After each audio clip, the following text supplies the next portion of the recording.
We're happy to be speaking to him again. And obviously, we got a lot to go through. How are you doing, Bobby? I'm doing great. It's a good day. It is a good day. I'm just going to make sure that we're live here as we're going through. Yep, we're live. Um, it's very funny that we are doing the show today because you obviously came on. You've come on my show. We've been talking, offline or whatever about Spencer Jones and his, you know, journey as a Yankee prospect, and how funny is it that today we're doing the show when he officially, as of a couple hours ago, is getting the call up to the major leagues. This is pretty great timing, isn't it?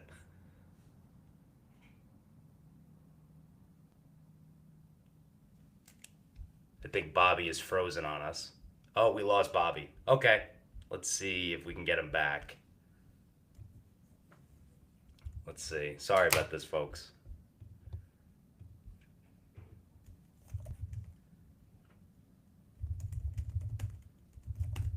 I'm just gonna tell him to rejoin. Let's see.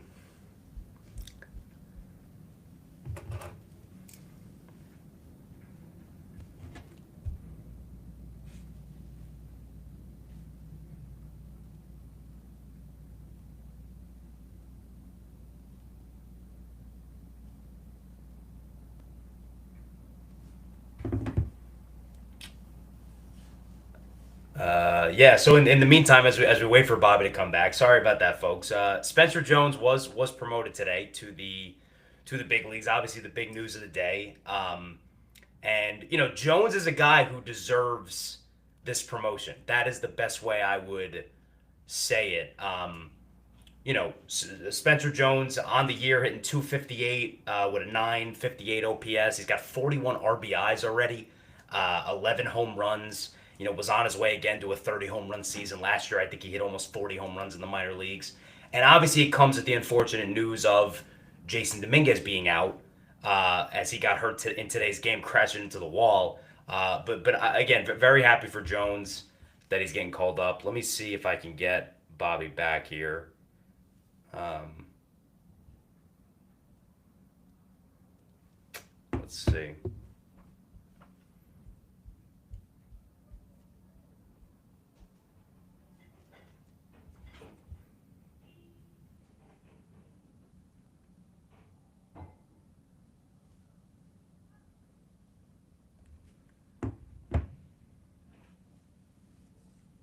Sorry about this, folks. Trying to get him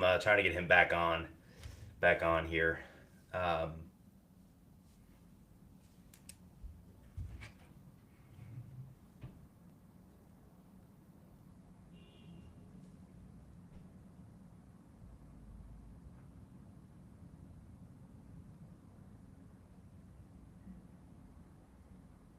anyway, yeah, we'll continue and we'll hope that Bobby joins. So obviously, as I mentioned, the news of the day: Spencer Jones promoted to the Yankees as Jason Dominguez gets injured. And listen, I think it's a situation where Jones is going to have an opportunity here until until Giancarlo Stanton comes back. I think Spencer Jones is going to have an opportunity to play. I think whether it's playing left field, playing DH, playing maybe in center field if Grisham's getting a day off or something like that. The Yankees, I think, have options here where they can get him into the lineup and get him everyday reps. There's Bobby. Let's see if we can. You back? I am so sorry. No problem. No Yeah, of problem. all the times, and I teach computers. The computer is doing an update. So I if I break down, I am so sorry. I apologize. Did not mean this. No problem. You're good. You're good. Why don't you go? I mean, we were talking about Spencer Jones. So, I mean, what are your thoughts on him being promoted? I think this is what's going on right now with the organization. Their philosophy this year is like they're going all out, which is something we have asked as fans for many years. So instead of recycling names, which they have done in the past, like when he went down around I don't know 1 o'clock today, 12:30, 1 o'clock. I was thinking of, they may bring up Cabrera. I mean they might do something like that because they didn't want to start a clock or They don't want him to get exposed to major league pitching, but it seems like they were ready to call him up. You hear the post game comments in the locker room, and seems like the clubhouse, they want Spencer Jones up there. They see his talent. They saw it in spring training, and I really like the philosophy that they are pushing this year compared to other years. It's very refreshing. It keeps you interested as a fan. What do you see as Jones's? Because I was kind of talking about it when you went off. What do you see as Jones's path right now? Because I think he's going to have an opportunity to play. That's the really exciting part of it. With Stanton now out, Dominguez obviously, unfortunately, the really unfortunate injury today going on the IL. What do you think? What do you? How do you envision them using Jones in this stint in the big leagues? Um, well, first of all, I think he's probably going to be sitting against left-hand pitching, right? So he's probably regardless. I think he's going to sit against left-hand. Right-hand pitching, I think what's a plus for him, he could play all three outfield positions. Um, if they wanted to move Bellinger to first base, they could do that, right? But what I think he's probably going to do is rotate around the outfield and start breaking guys, giving them days off, because we're going to be going through some stretches in May, June. Let's just use May and June, because right now Stanton, you got to think, is at least a month away, and I don't know if the timeline on Dominguez just yet. So he's gonna play 4 to 5 days a week. Uh, I think that they are recognizing that he's going to strike out a lot, right? But I think what they want to see is his potential in terms of making adjustments and hitting the ball hard. So if even though he's maybe at a 30-40% strikeout clip, if he's end of this month with 5 or 6 home runs. I would say this is very similar to when they called up Rice 2 years ago. If you remember, it was in July, Yeah, and then like he 24. had that right, and he had like that 3 home run game, and I think they're around the same age. They called up Rice the same. I think uh, Jones is 24 and he turns 25 the end of this month. I think Rice was around the same age as well, and they like what they saw. He was just getting unlucky that first year. In the second, now he didn't strike out as much. I don't think the strikeouts, like, if you ask if you ask some of the older fans, right, would you rather have a strikeout or a double play? You take the strikeout, right? So you can make contact, but it could be bad contact. Okay, so it's how you make the contact, and I've never heard as or read as much about like zone contact. That was not something that when I was growing up that was even talked about. Even and players did strike out. It's if you could make, the contact you do make, you make home runs, you make doubles, and you're driving in runs, and you have a solid OPS. And I think we saw that last year here with Stanton. He had over 900 OPS and about a 35, 36, 37 strikeout rate. And I think the organization realizes that, and those are the underlining numbers more so than anything else. Yeah, we got a couple comments here that I'm going to show. Chris, thank you for joining. Since Spencer Jones has been called up, is Trent Grisham on the hot seat? Meaning, if Jones shows out, is Grish going to be traded at the deadline? I can take this first. I don't. I think the Yankees really like Trent Grisham. I might have my reservations with Trent Grisham, as I was going back and forth today online with some people about Trent Grisham. And I don't hate Trent Grisham. I just personally think he wasn't worth the $22 million qualifying offer, and it is what it is. But I don't think this means Trent Grisham is on the hot seat. I think Spencer Jones would probably have to have an incredible month here in order to put some pressure on a guy who's currently starting. But at the same time, there's going to be more injuries. So if he's doing really Right. well, and then let's say Bellinger has to go on the IL, for 2 weeks or 3 weeks, or Judge maybe gets nicked up. If Jones can play well here, even if he doesn't supplant Grisham, he puts himself in a position to be an option the rest of the season for the Yankees. Right. Yeah, I don't foresee I mean, unless he completely falls in the tank, I don't see them getting rid of Grisham. Because I'll be honest, if let just say let's use best case scenario, right? Um, and he has 20 home runs by August 1st, right? Jones, I'm speaking about. Now, do they give him more burn in August and September because he's just hitting the tar of the ball, right? That I could see, and then Grisham goes into like more of what Jones is now, right? Going Bench around the role, outfield. bench Yeah, role. and Yeah. which he was 2 years ago when Soto was here. So to me, that is what I think. I think that is something that we could look at that time. But right now, they're not going to get. They're see. This is the thing. A lot of Yankee fans automatically think they're looking to do all this improvement. They're gonna you know the Astros now stink. They're going to get players from the Astros. Or they're not adding because I think there's no place to put people. Could they get a bullpen arm? Yes. You're talking about getting a shortstop, getting a third base. They don't see it that way. You know what I mean? And it's not even a money situation. It's just what they have, and you hear it in the tone is that the locker room is very close, and it would be hard to see players go. And like two come in mind, like Goldschmidt and Grisham. They're not going to release them under any No, no circumstance, way, no way. Yeah.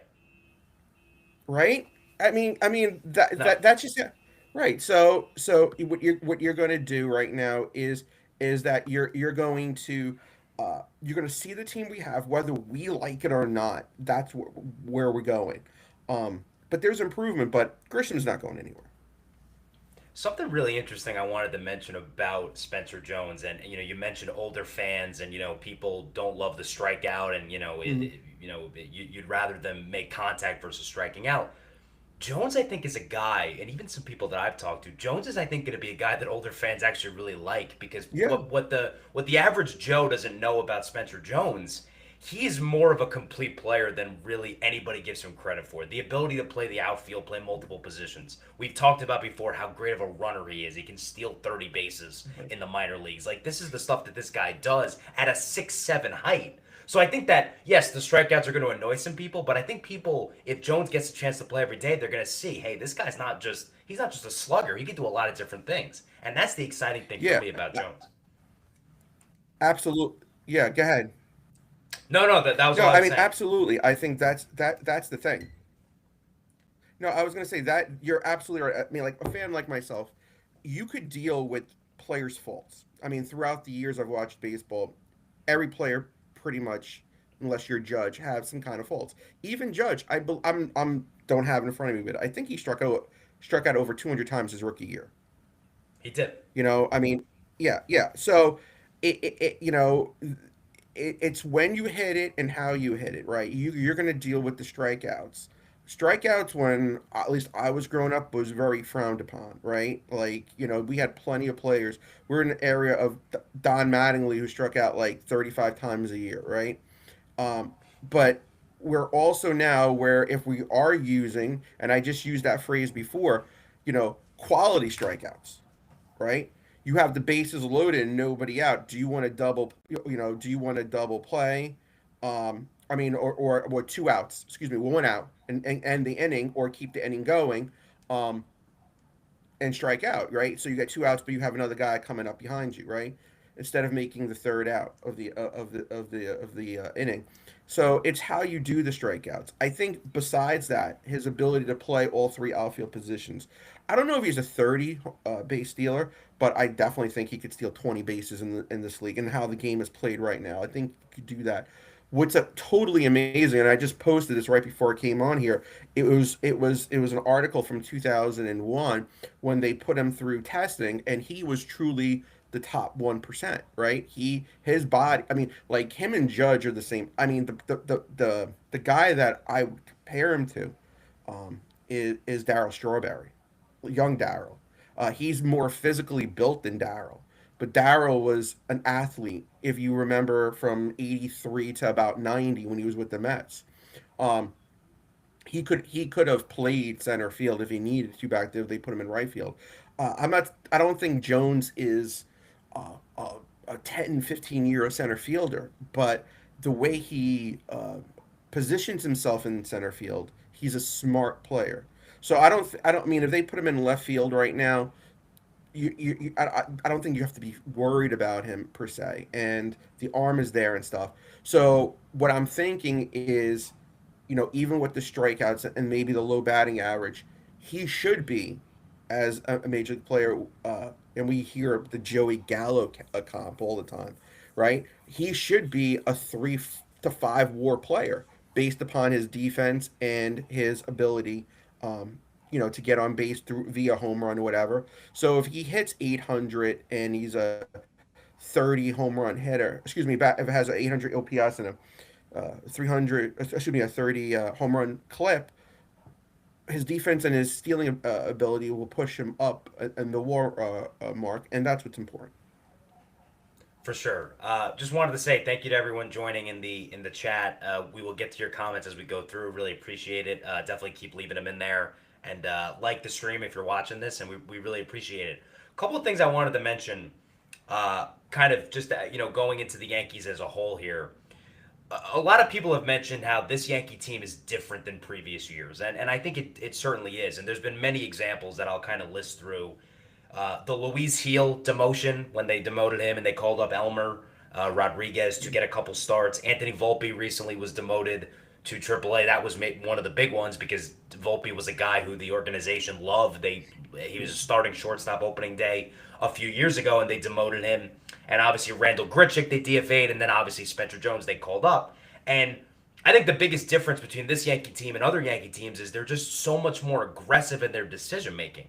My question for you is why did it take so long to get to this point? I mean, why? Because my thing is everybody's giving them credit for this, and I agree they deserve it.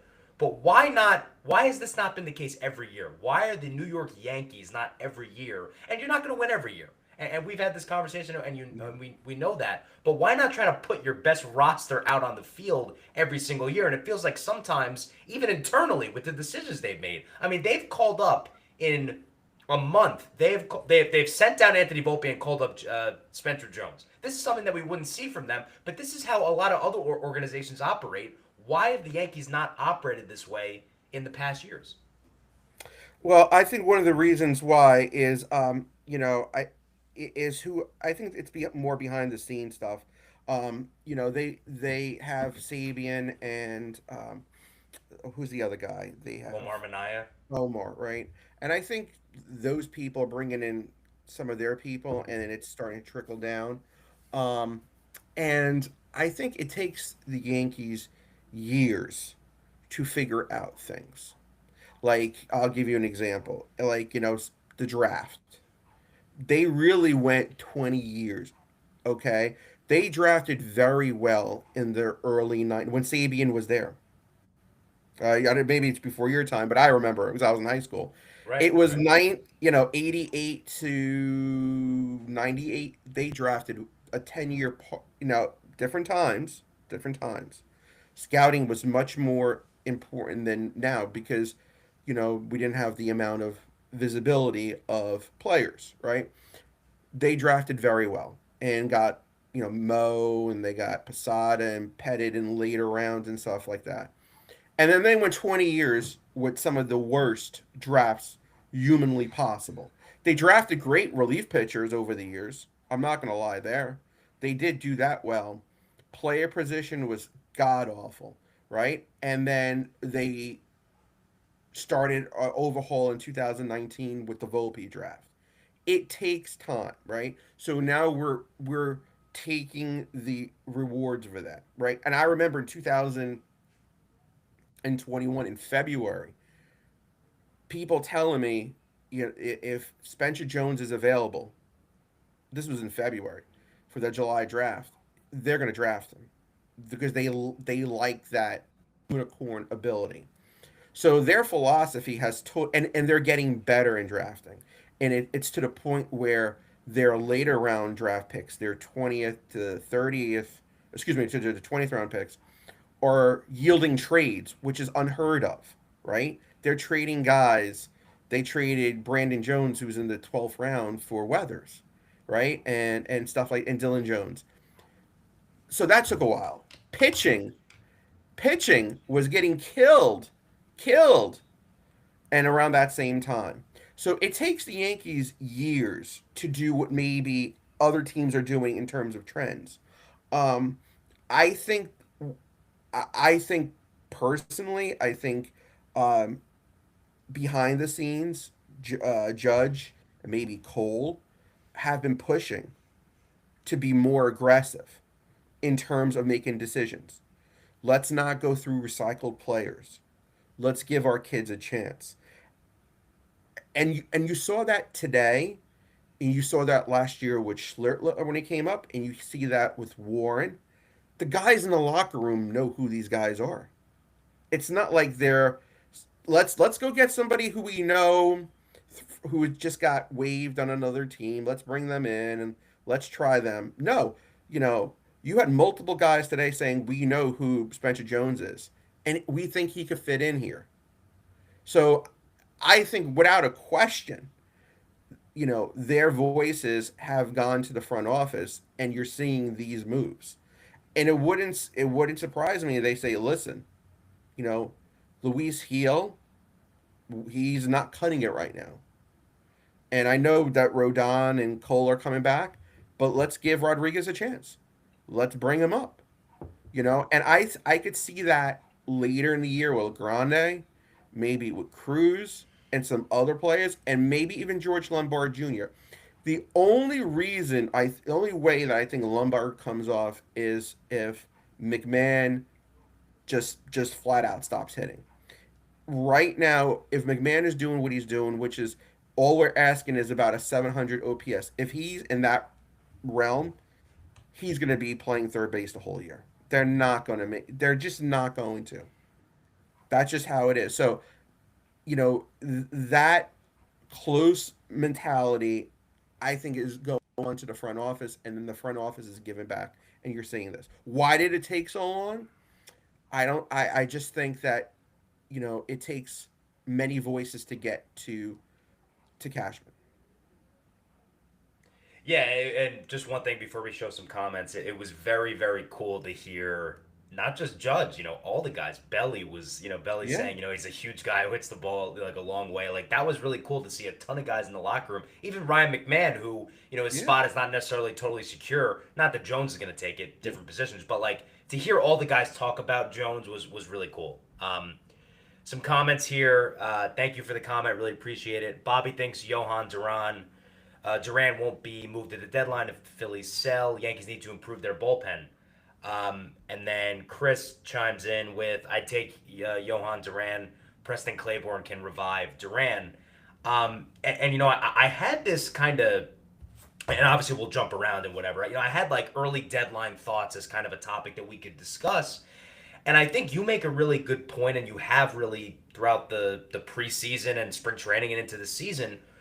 The Yankees payroll is really bloated, and they've got a lot of internal options. Like you look at this AAA roster, look at the batters in AAA right now. I mean, you had Anthony Volpe and Jason Dominguez at one point in AAA. You had Oswaldo Cabrera in AAA. You had Spencer Jones in AAA. And then you look at the pitchers. At some point, Gerrit Cole's going to come back. At some point, Carlos Rodon's going to come back. And what happens to a Ryan Weathers? What happens to a Will Warren? I mean, I think Will Warren might be safe, but I don't know if the Yankees are going on some kind of all-in deadline spree. What do you see? Well, I will say what remember, if you recall us talking offline about last year, and we were talking about Sandy Alcantara from the Marlins, and there were some other names. And I said, and I was maybe even getting a little heat for it, I said they're going to go with Schlitler because they actually feel that his stuff is comparable. And what do that's the thing that when people like the trade aspect. I love trades, right? That's my whole thing, right?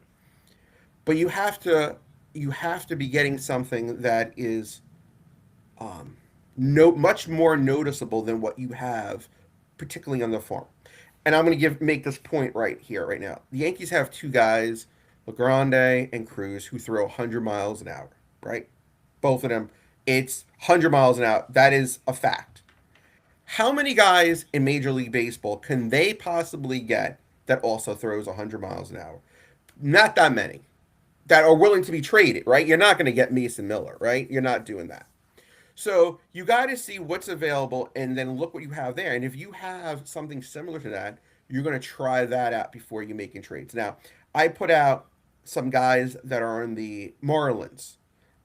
Anthony Bender, there's Tyler, I think, Phillips, and John King.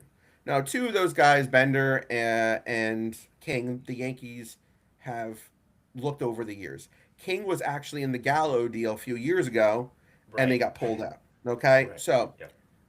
could I see a move like that? Absolutely, because those guys have not much value. Their projects, like a couple of years ago when they got Clay Holmes, right, or Tim Hill, they brought him over. They, like look at those two guys, right? Tim Hill, I think it was even a waiver claim, right?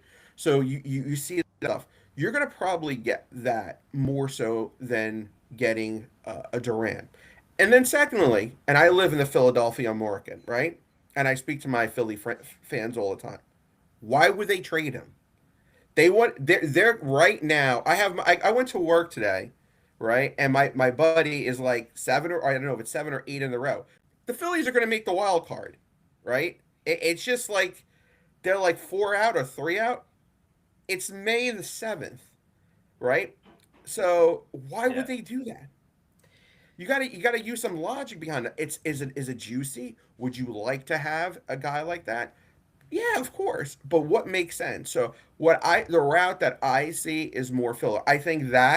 Um I think a right-handed hitting catcher is a possibility, but not necessarily, and I'll tell you why. And you know, there was an article a couple of weeks ago. I forgot who put it out there. Maybe it was Clapfish, and he was talking about Rice catching. Now Rice is hurt right now, so he ain't doing much, right? But would they put him more into catching if, say, Jones is hitting more, right? Say Jones is on a fire. Who's playing first base? Well, maybe they move Bellinger to first base, and certain days, and Rice is catching.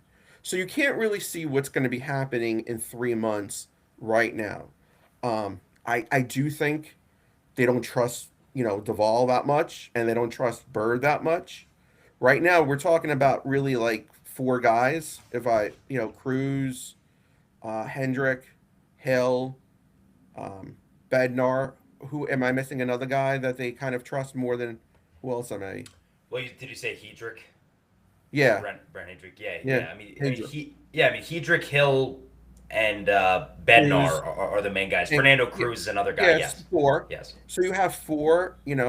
Um, and you're going to need some other names, right? So who they put up there? I think they probably Weathers. Let's say if everybody's healthy, right? Weathers is going to be one of those names. They're not going to take him down. I mean, excuse me, they're not going to put him down. I don't think he even has options. Obviously, they're not bringing up Heel for the pen, and I don't think they even try him in the pen. But I think Cruz, Giovanni Cruz. I think that's how his name is, and Carlos Legrande are definitely possibilities come mid June to possibly be brought up. And if not, you're going to see more filler names, players who might have control more than 1 year. And that's why I put out those Marlin names because the Marlins obviously like the Yankee system, right? So I think you can make a deal. Relief pitchers are roller coasters. So I don't see a team, like holding on to them if they could get something that's quality. Agreed. Couple more comments. Thank you for the comment. Hey, gents, what's up? Thank you for joining. And another comment: smash that like button. This team is not mucking around. They're serious. Yeah, thank you for watching. I agree they're serious, and thank you for liking the stream. Really, really appreciate it. Um, this George Lombard Jr. piece I think is really interesting and worth exploring. And you mentioned McMahon's performance, and I think it's interesting.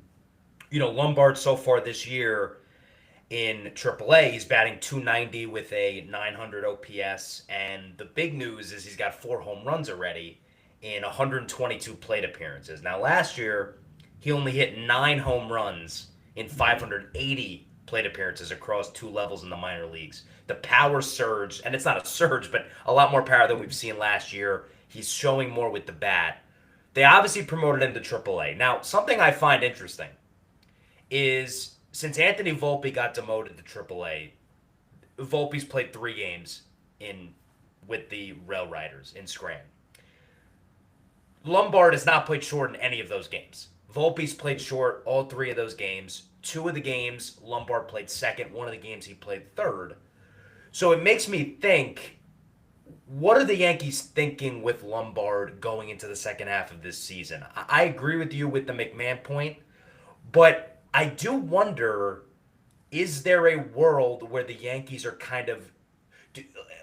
Let me say this. I think there's a world where Lombard is going to get called up, but I think the Yankees might be using it a little bit more as insurance, saying, okay, we're ready if we need to shoot him and use him, versus like it's the plan to bring him up. That's what I would Right. say at this point. Yeah, I agree on that. I mean, I think that they are very satisfied with Jazz and Cabby and McMahon, right? If somebody gets hurt, is there a possibility that those, lumbar could be brought up? I think absolutely, I mean, but um, I think the more telling thing is I think they're down on Anthony Volpe than they are, high. Let's say higher on Lumbar. I think the Lumbar push was going to happen if he just hit, right. If he hit, they had to move him up because of just how he was moving up the chain. So how we got to revisit where he is, say June 15th, more than anything, right? Because there's going to be adjustments. And I heard this yesterday on MLB, and we talk about this offline, and when we discuss stuff. Um, it used to be that Double A was the really the stepping stone to the MLB, and MLB Radio was having a really good in depth discussion about how Triple A is now that. So it's not like how we say, oh, he's great in Double A, he's ready for the major leagues. A lot of people are saying that AAA is now the test, just because of the quality and stuff that's there. So you can't dismiss that. So him and how they're throwing more breaking pitches, better umpiring, stuff that maybe wasn't there before, and you kept your big talent in AA. Well, they want to see that talent now in AAA. So if Lumbar is hitting and he's on like a real good heater, you might see that. But like I've said, like, and it's the whole narrative of our my discussion so far is what the clubhouse is doing, right? You're not going, and I think there's guys in that room. If if somebody got hurt, they would maybe possibly rather see him than having Volpe come up over here. I mean, I don't know what his future is. I don't know what Anthony's future is beyond this year. I mean, is he playing second base? I think his days in shortstop are over, right? So what's the obvious position? It's not going to be third base. His arm is not, really for it. So it's definitely going to be second base. Now, you know, are we going to see him moved to second base over the next coming weeks? It's going to be interesting. Um, but far as Lumbar is, he really needs to take grasp and handle it. And we saw, and to be fair, we saw this with Jones. Jones had that progress of last year. He moved to AAA, and he struggled. Right, he struggled. I think the last month. Part of it was injury. Part of it was just probably getting used to it. He struggled the first week this year, but I think, and this is what they're saying, in the last 4 weeks, he's been putting up well over 900 OPS. He's been hitting the home runs. The same pitchers are throwing him off speed pitches and trying to get him out of the zone. He's striking out at a 30 something percent raise, but he's also having the home runs and having a high OPS. And that's what I think, has earned him the call up. Lombard has to go through that same process. And just on that point, I'll show Chris. You had a good comment. Ryan McMahon has been awesome these past 15 games. I think he's finally putting it all together. Yeah, I wrote the McMahon stuff down. Last 43 plate appearances, he's batting 300 with a 791 OPS. Like, huge improvement from Yeah. McMahon. And now the defense has been a little shaky this year. I understand that you feel good about McMahon at third. He's a great third baseman defensively. That's his, that's his calling card. This year, a little bit up and down, but if he hits like that, he's probably going to be the guy at third base. Um, this is the last point I wanted to make about the Lombard thing. Lombard is clearly the future shortstop in the Yeah. Yeah. organization. I think it's pretty obvious that Right. probably next season he's going to be the shortstop. But if you had to make a bet right now as to who is starting in the postseason, assuming everybody's healthy, who's starting in the postseason on the left side of the infield, would you go Caballero and McMahon? Unless there's somebody hurt, or unless they fall off the face of the earth. I think that that clubhouse just is grasping the Caballero feel, the way he plays, the bunting. It's not about the numbers; it's the small things, right? So he could have a 680 OPS at the end of the year, right, and not show for it, and he might get thrown out a lot on the bases. But I think the players in that room really respect the game he plays. And I think that, I mean, I don't want to compare him in 2000, 1996, we had a guy named Mariano Duncan, right? Who was just I mean, when he brain farts, galore stuff, but he had that attitude where it grasped the other people in that room and brought them together. Um, and I think he has that. And same thing with McMahon. Now, could Lombard be playing one of those two positions come September and October? Absolutely. We're talking about McMahon's defense, right? Do we know he has like a could he have a slight minor tweak of an injury we don't know about? Like, we don't know these things, right? And it's playing them there, not to the point where he needs to be on the injured list, but to the point where it's an annoying pain. Like, there's certain things, I forgot who they were talking about.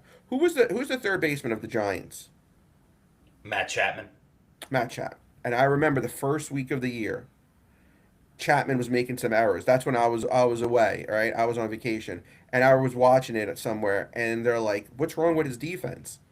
Well, it's cleared up, right? So if McMahon is still having some defensive issues, I think they saying to his left, because I believe that's where his problem is, in in 2 or 3 months, then that's something to be looked upon. But he's got $16 million owed this year and $16 million next year. I think he's going to be here for the considerable near future. So I mentioned, and we'll transition here. I mentioned Lombard playing second base in Mhm. AAA, and I'm just gonna throw this out there. Antenna's up a little bit. I'll say that. Is Jazz Chisholm a sneaky trade candidate at this deadline for the I Yankees? think Because so. Yeah. because Yeah. we both look at it. We've had this conversation. Right. I'd be shocked if the Yankees paid Jazz Chisholm. Right. First of all, you're going to be coming off of a lockout. Whenever the lockout ends, who knows where the Yankees are going to be financially? I cannot see the Yankees paying Jazz Chisholm. I understand he's a fan favorite among some people. Some people don't like him, but I know there's a segment of the fan base that really appreciates Jazz, and I understand that. But I mean, he really hasn't gotten going this year.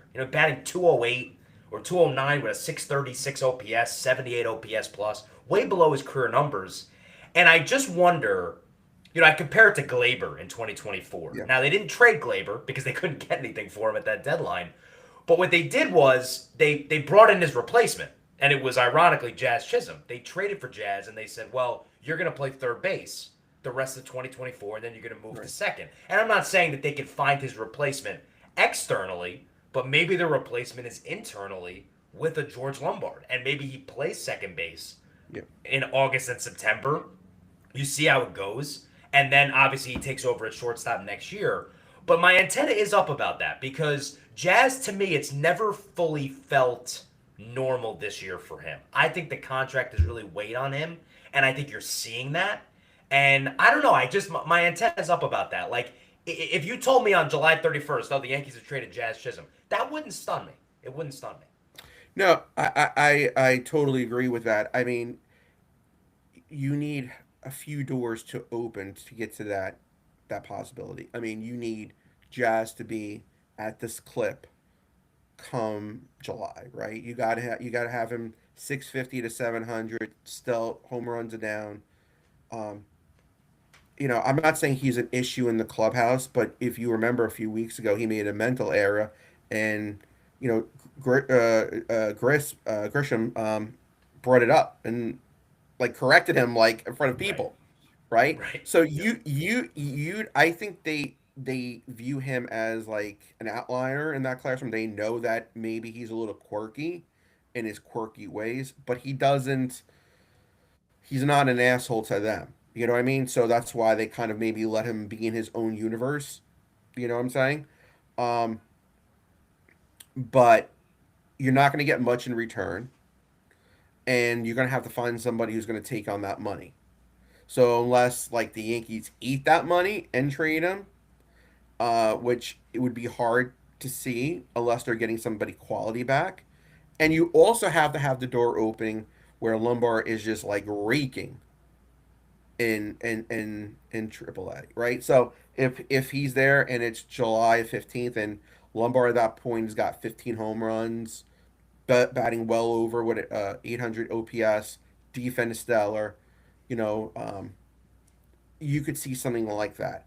But that's I don't want to say a big move, but then again, here's something that I think why I think it's possible when you go into October. I don't know how much they trust him at second base, just being around the base. And Hasn't played it a lot. Yeah. right. And he's clearly said he's not a cold weather person. So, his October stats haven't been, let's say, to their liking. Oh, you're talking So, about Jazz. You're talking about Jazz. yeah, Sorry, I thought you were yeah, talking about Lombard not yeah, being used in yeah, the yeah. position. Yeah, So, yeah, so Jazz. Go ahead. yeah. So I don't know how much they trust him in October at the plate and in the field. So that's why I think if there was going to be any possibility to be moved, I agree with you. It would be probably him. Wanted to pivot to another guy who I know is one of your favorites, so I think you'll enjoy this Mhm. discussion. But the Yankees, I think, reached a pivot point in their organization uh, a couple Decembers ago when Juan Soto was hanging in the balance. Was it going to be the Yankees? Was it going to be the Mets? The article came out. I'll never forget it from John Heyman talking about the $800 million, $700 million, and I remember sitting there like Hal Steinbrenner's never paying a guy 700 something million, and we know how it ended up kind of panning out. But the pivot the Yankees made from that, I think, really set them up to kind of start to build the team that they have now. And it was Max Yeah, Fried, and the guy I want to really talk about is Cody Bellinger. yeah. Cody Bellinger is an incredible Yankee. And I'm curious for you, honestly, being someone who's seen a lot of different Yankee players and teams, does he remind you of anyone that the Yankees have had? Because he just does things. And I was at the game over the weekend, the Star Wars day, and there's just things as like a baseball guy, as a baseball fan, that it just makes you smile that he does. And he does it effortlessly. It's not like he makes a big show of it, but he'll run down a ball in left field. He'll take an extra base. He'll steal a base. And then obviously he's got the home run power. Like, he is a really unique Right. player. Does he remind you of anyone? Because I've just loved watching this guy since I he mean, became a Yankee. if you have to go back, but I clearly remember when they traded for Paul O'Neill, right? And I hated it. I didn't like it.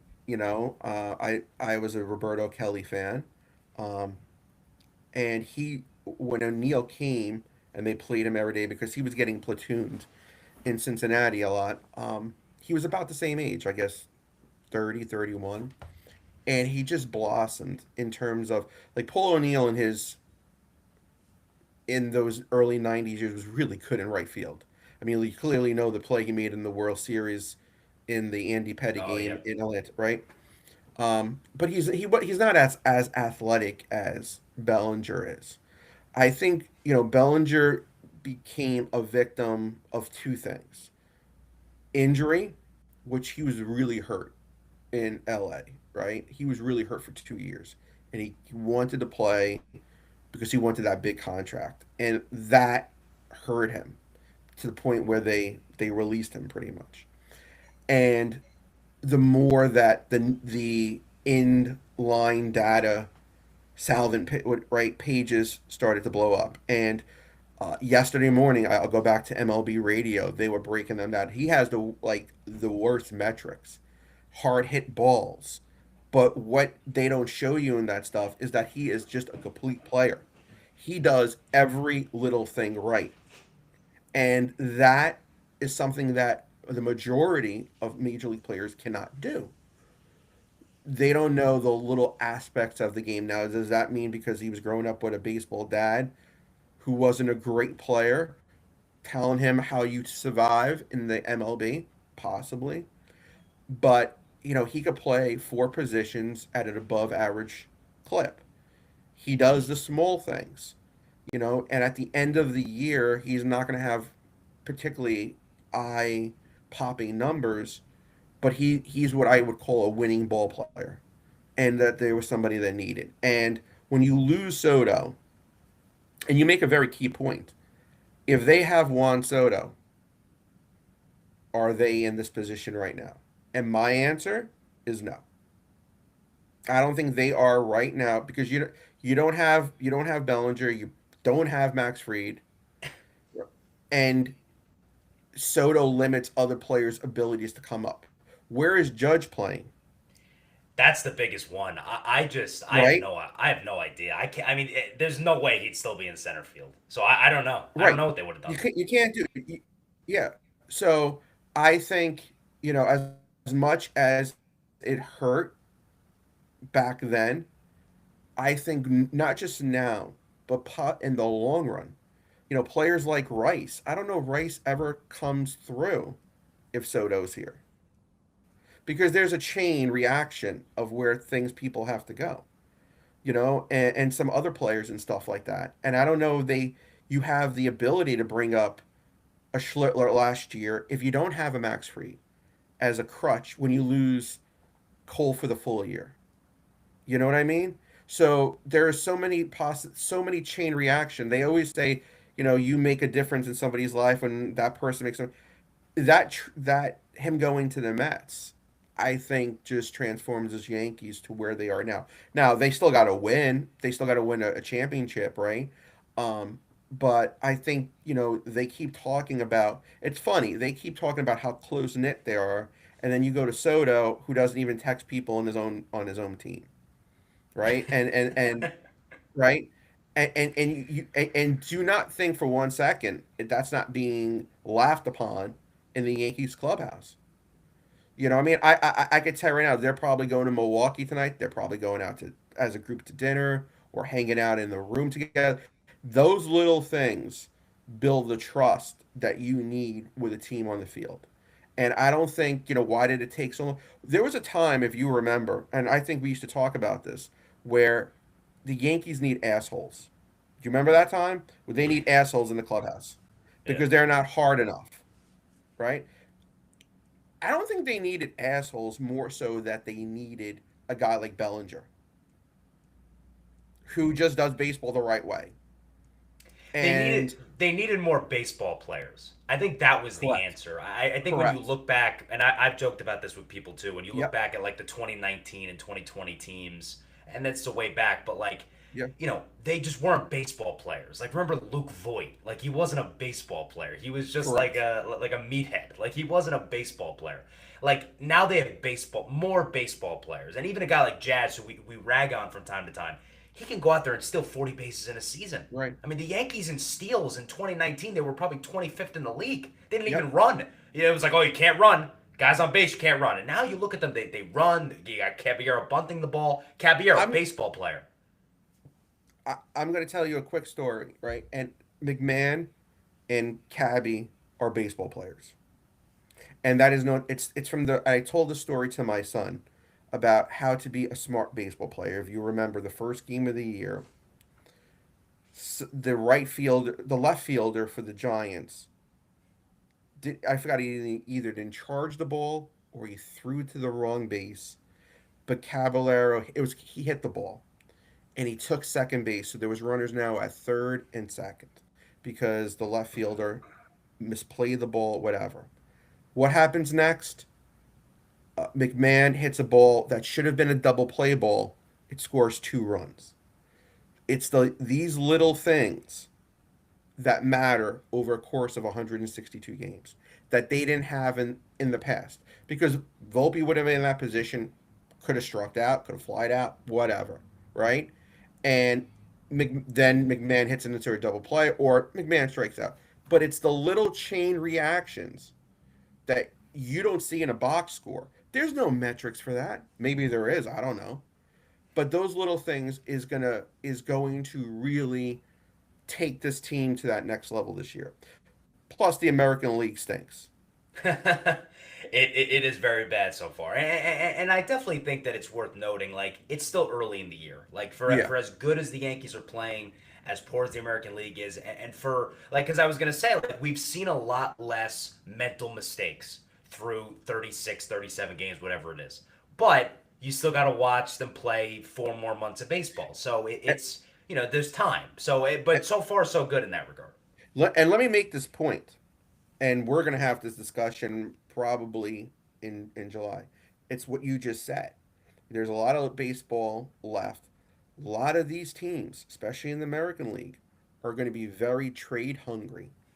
And you're going to see a lot of Yankee fans losing their effing minds when other teams are making moves. But they have openings and for positions that they probably need. You're going to see arms being traded. You're going to see outfielders being traded. There's no really positions, in the starting rotation and in the field that the Yankees could dramatically improve. Yes, they need bullpen help. I get that. That I get. But I think I don't know how aggressive the Rays will be, but the Jays will be aggressive, right? You know that maybe the Mariners will be aggressive. Um, the AL Central teams, I don't know how aggressive they could be. Tigers, been hit with big time injuries.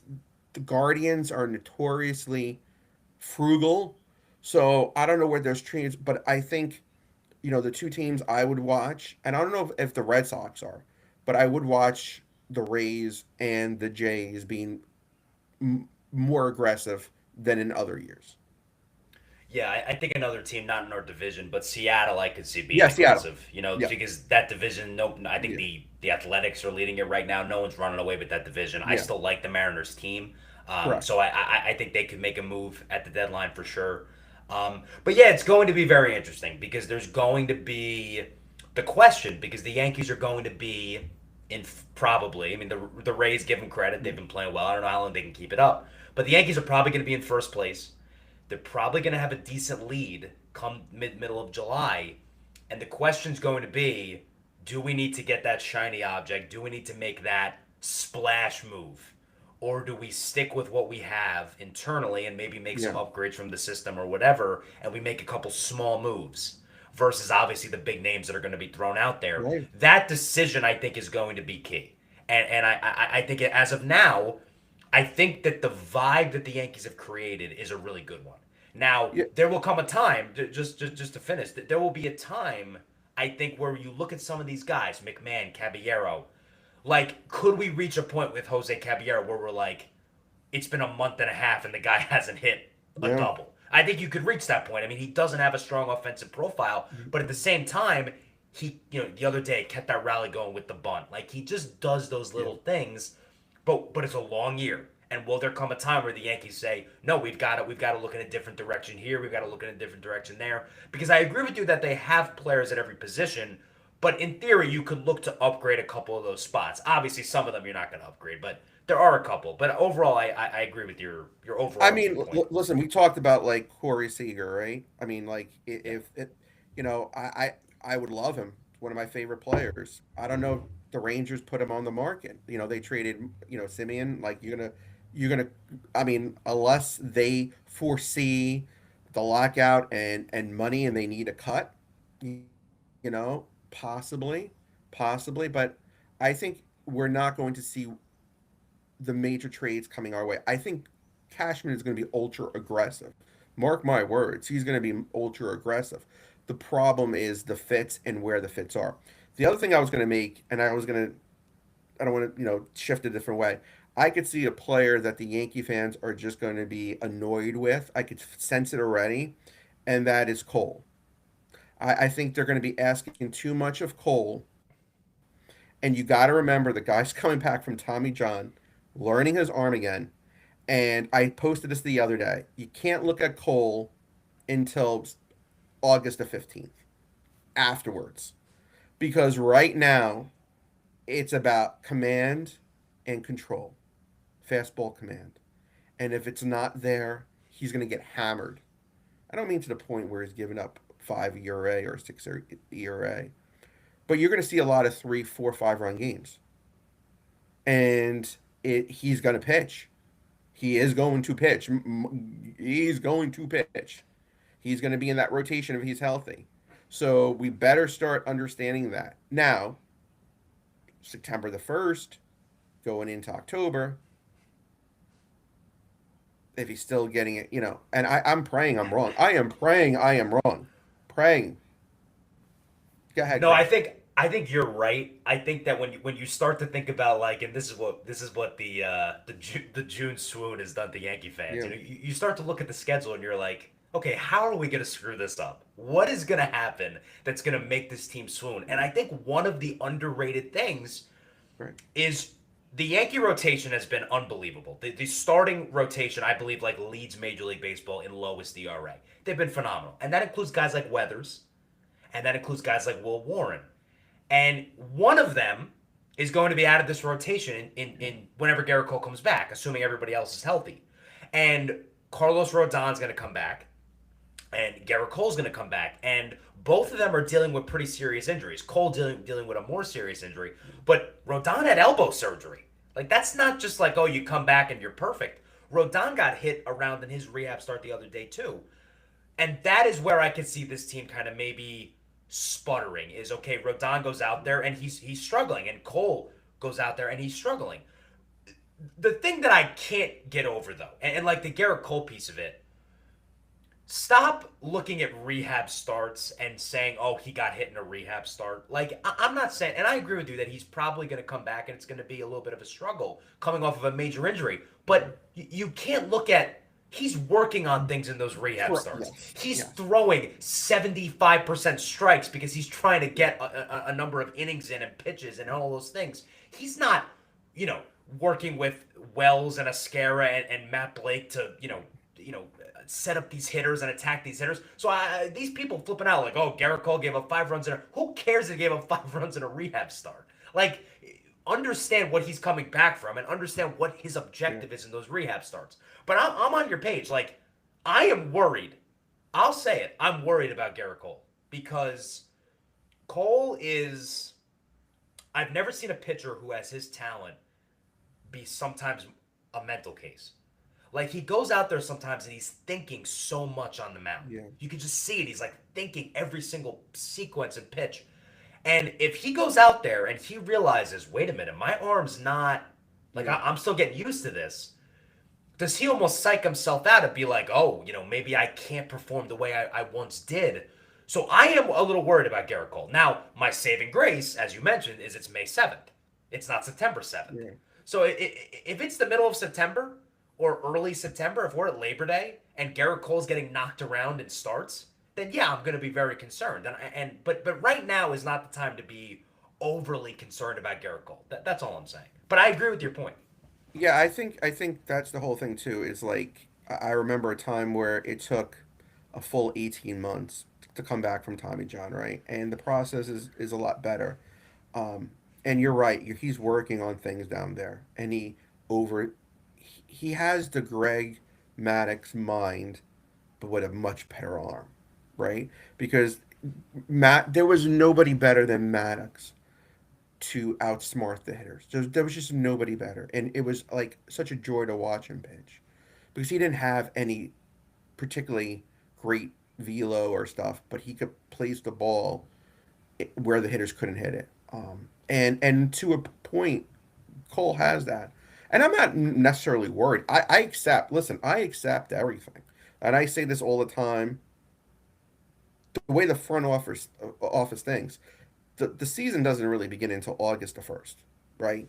So people hate hearing that, right? We're getting to the 40 game mark, so it's 1/4 of the season, right? But for the front office, it's the last 50 games or so, which is pretty much August, September, around that mark. That matters. It's like when you do a horse race and you just watch the Kentucky Derby, right? Um, we're way out in the beginning of the race, so they want to see how things are there. But the team that we see right now, the lineup that we see now, is not going to be the lineup we see August the 7th. It's just not. So you can't really. It's kind of hard to project 3 months out how things are going to be. It's really like a day to day, because players could get hurt or players could get hot, players could get cold. Um, so I mean, there's definitely some time to see some see some changes and stuff. But Cole and Rodon could be your 4 and your 5 heading into September.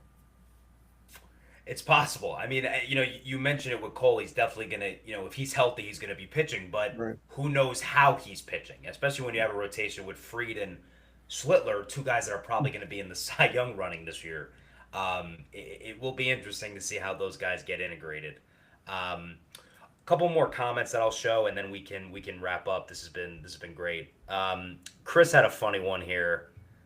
They drafted Dante Bichette Jr. over Blake Snell in 2011. Yeah.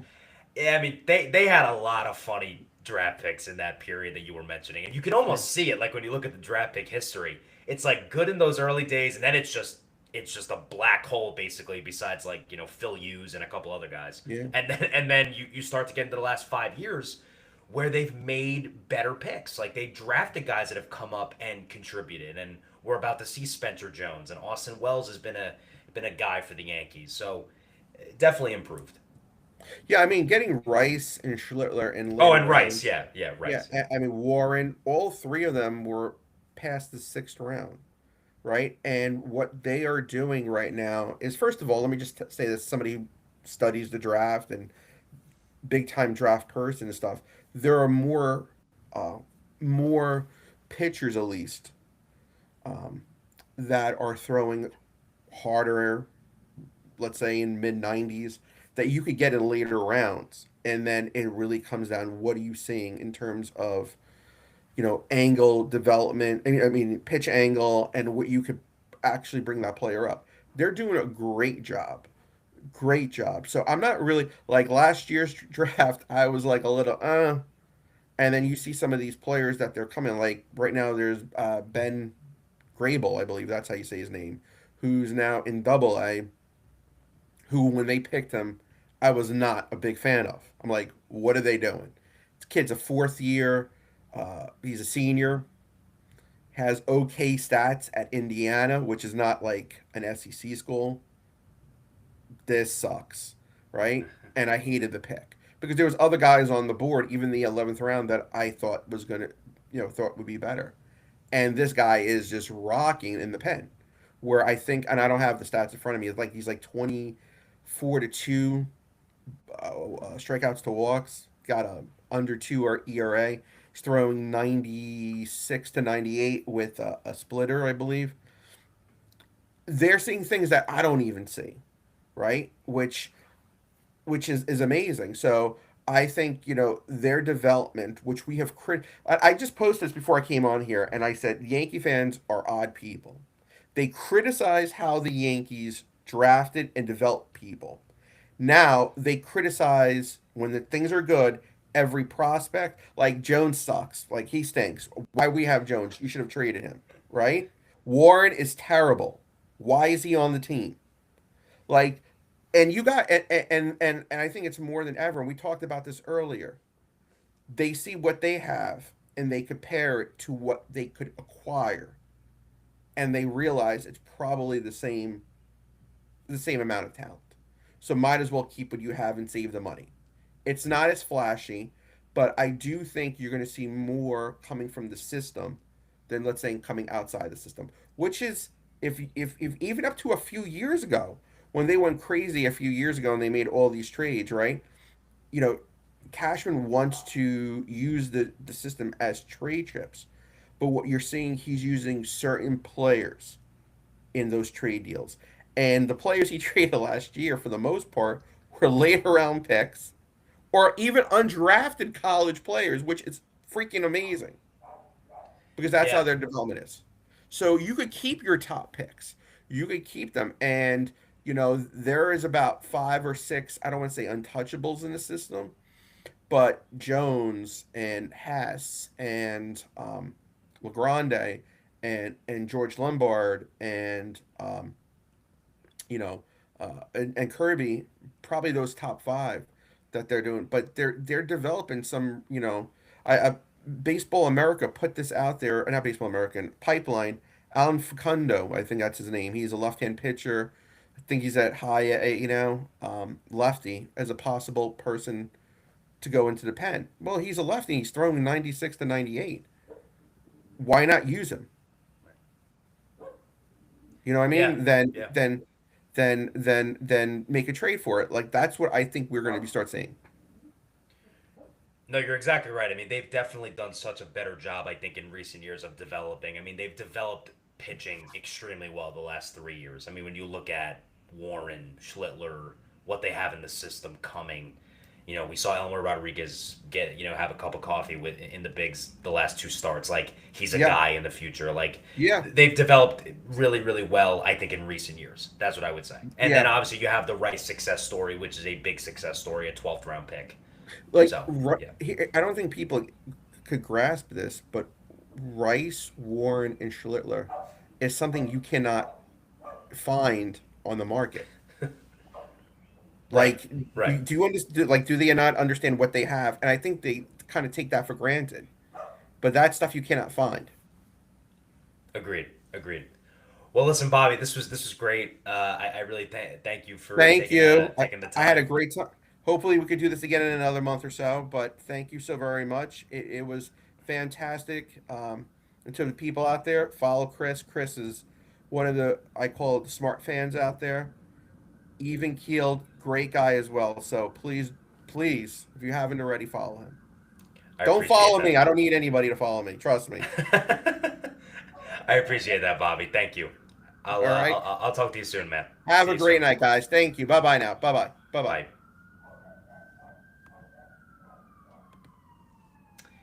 Want to thank Bobby for joining. Really, always love talking to him. We met a few years ago on Twitter, and we've been DMing and stuff ever since. And really good guy, good friend, and happy that we got to come on here and talk some Yanks. That's the show for today. Really appreciate, as I said, Bobby joining, and we'll be back next week talking New York sports as always. In the meantime, like the stream, subscribe to the channel. Really appreciate it. Really helps us out. And hope everyone has a good weekend and good rest of their night. And I will see you all soon.